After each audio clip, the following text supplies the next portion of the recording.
Would you trust a 1,000-year-old book to guide your love life?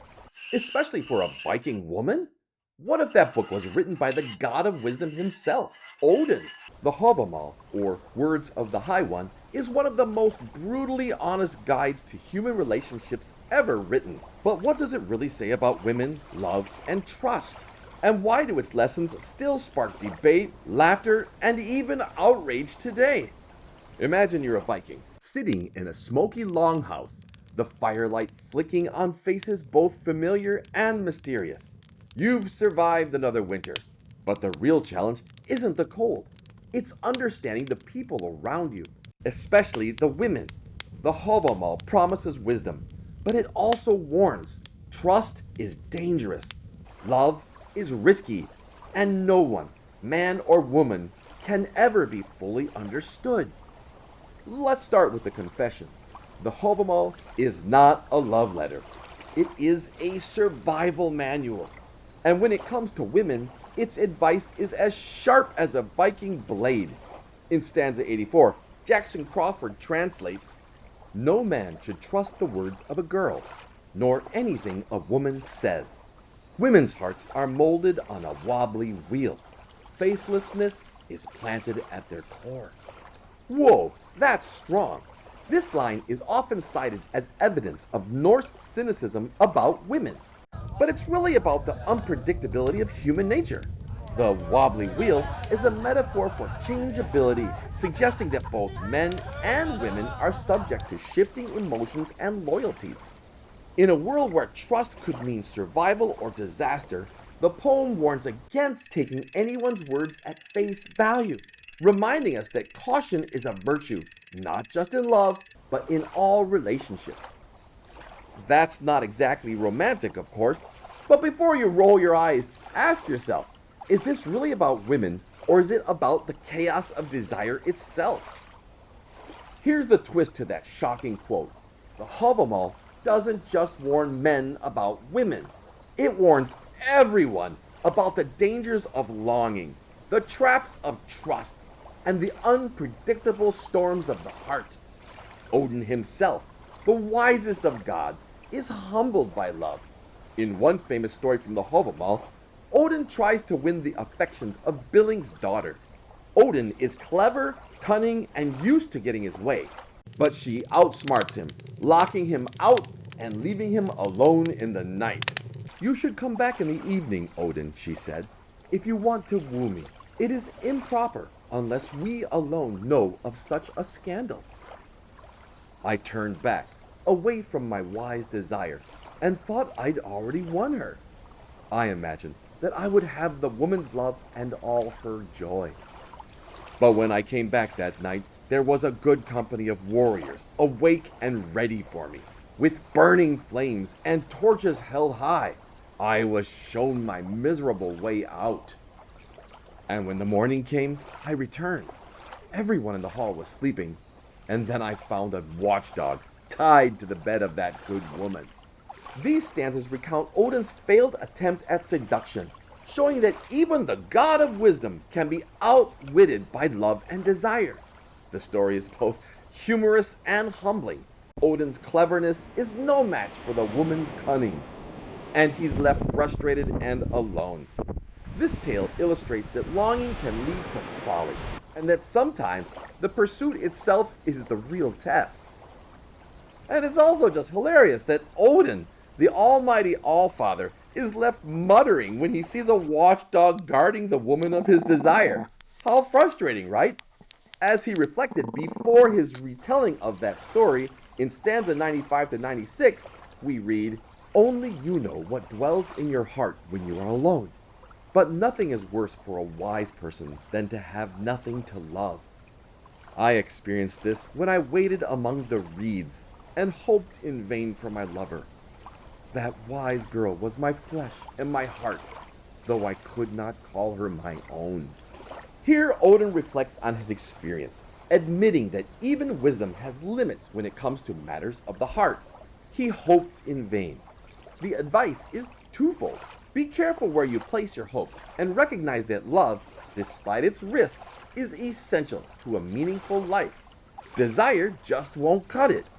The stanza acknowledges the pain of unrequited love, but also its necessity. Without love, even the wisest are left empty. Poor Odin. Now let's ask ourselves, why does the Hávamál dwell on this story and others like it? Because in the Viking world, love wasn't just a private affair. It was a battlefield, one where wit, patience, and sometimes trickery decided your fate.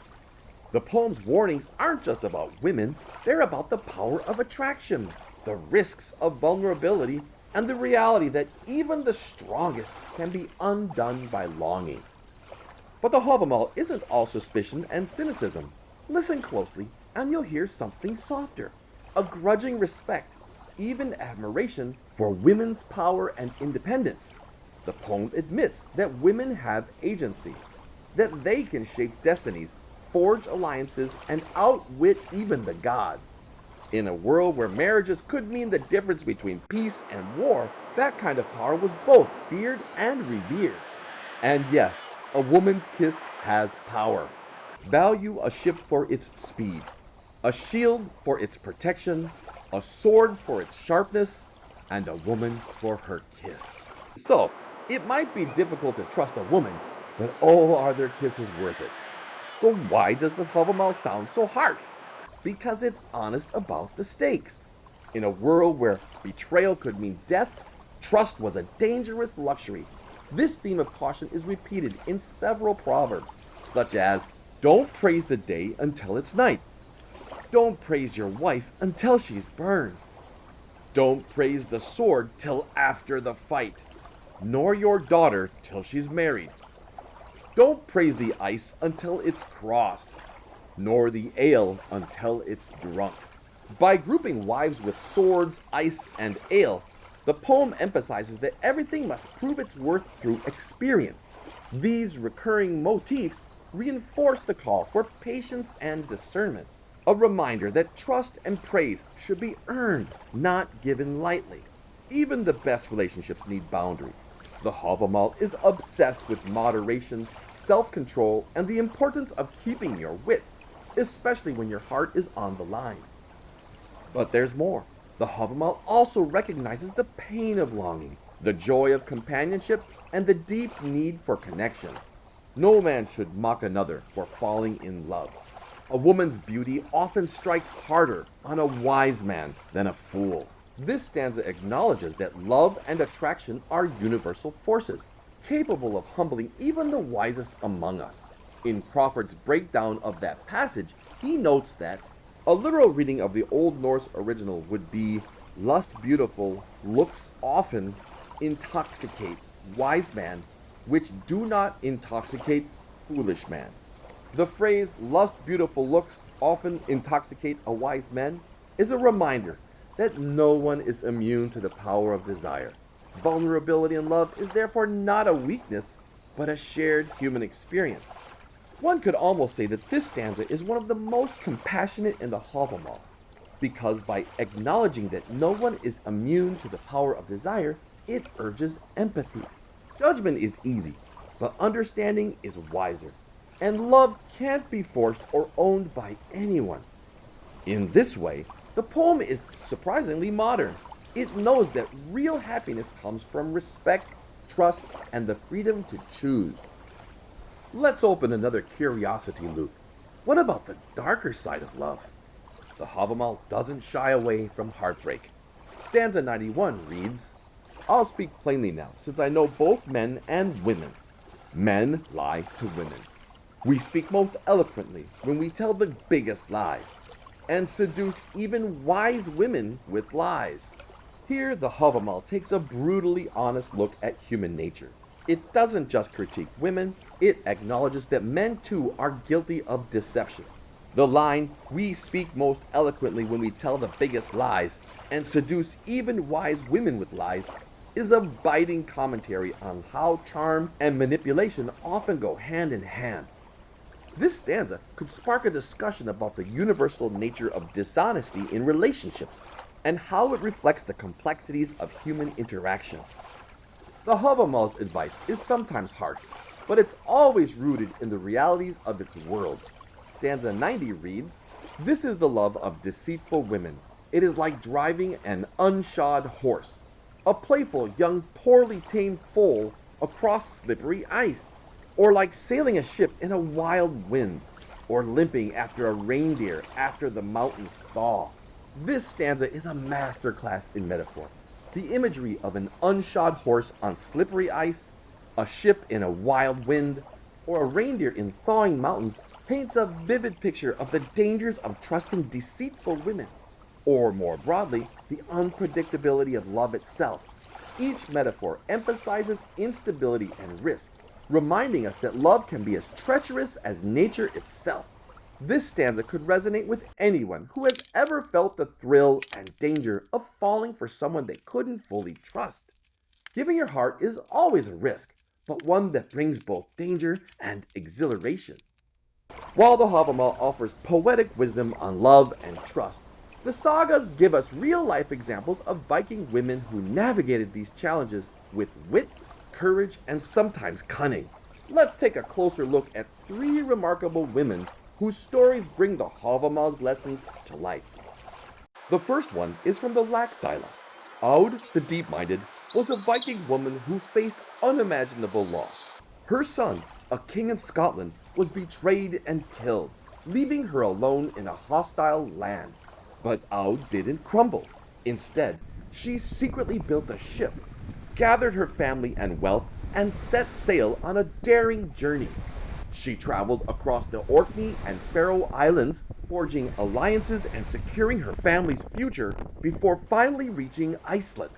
There, she claimed land, establishing a thriving settlement, and became a leader whose wisdom and courage were legendary. Aud's story doesn't contradict the Hávamál's warnings. It deepens them. The poem cautions against trust and highlights the unpredictability of human nature. And Aud's life shows how these traits, when understood and harnessed, can become strengths. Her cunning wasn't about deceit, it was about survival. She didn't rely on blind trust.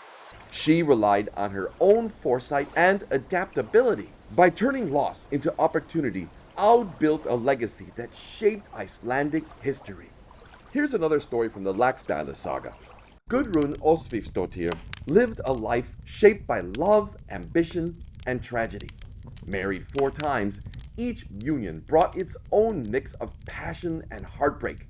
Her first marriage ended in a clever manipulation to secure her freedom, while her second left her widowed. But it was her third marriage to Bolli and her unrequited love for Kjartan that defined her story. Gudrun's jealousy and pride led her to incite Bolli to kill Kjartan, the man she truly loved. When asked later in life who she loved most, her answer was haunting. "To him I was worst, whom I loved best." Gudrun's choices reflect the Hávamál's warnings about the dangers of love and trust. The poem cautions against the unpredictability of human nature, and Gudrun's life illustrates this vividly. Her cunning and passion brought her power and influence, but they also left her with deep regret. The betrayal of Kjartan, driven by her pride and wounded heart, became the defining tragedy of her life. Even as she gained wealth and status, the emotional cost of her decisions lingered, a reminder that wisdom often comes too late. Her story is a testament to the complexity of human nature. Gudrun was not simply a victim of circumstance. She was an active participant in her fate, wielding her intelligence and ambition to shape her life. Yet, her story also shows how love and pride can cloud judgment, leading to choices that haunt us forever. The Hávamál doesn't condemn these flaws. It recognizes them as part of what it means to be human. Let's look at another story from the sagas, this time from the Njáls saga. Hallgerd Hoskuldsdottir is introduced with a striking description that sets the tone for her tumultuous life.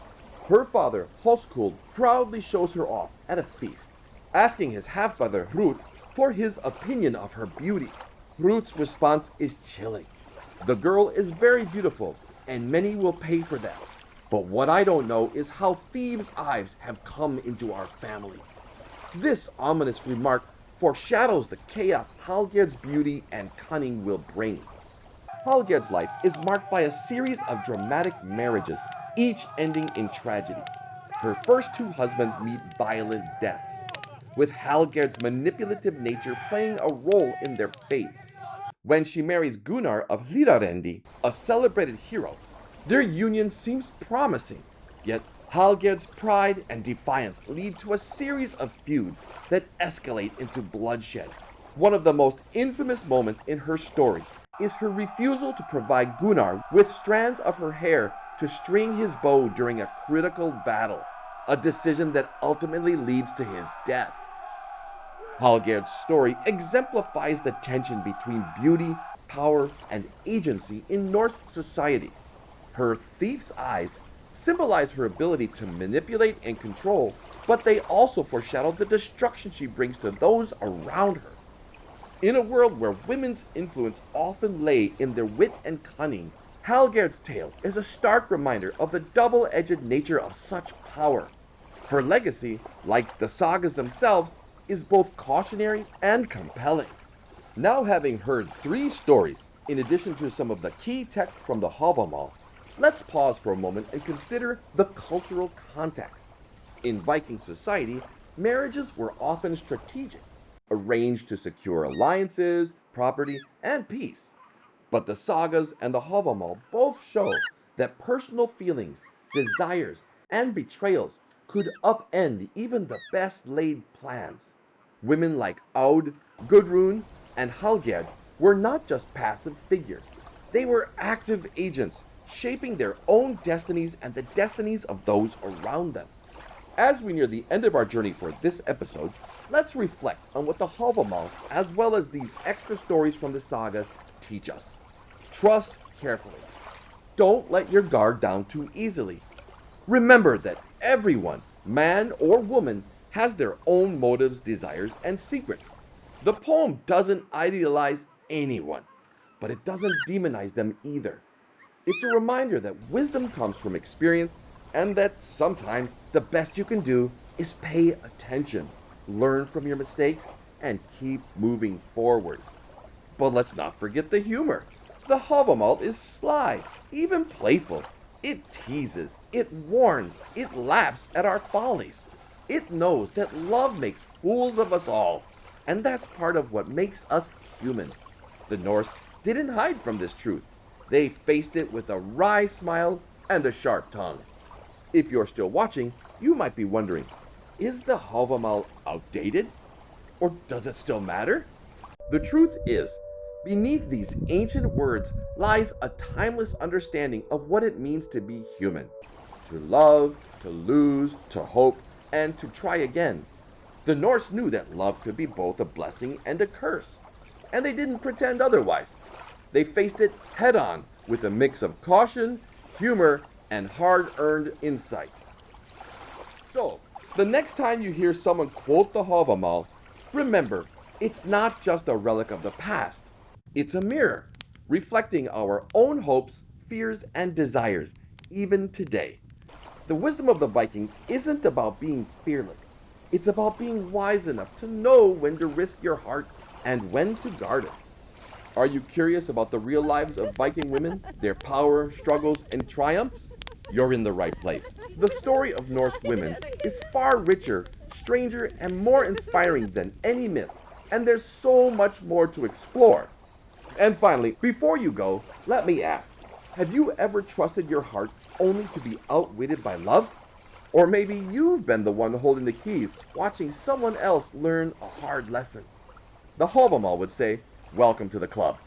We've all been there, and that's why these old words still matter. If you've enjoyed this journey into Viking wisdom, hit subscribe, give this video a like, and join me for more deep dives into the real power and agency of women in Norse society. Let's keep exploring the secrets of the past together.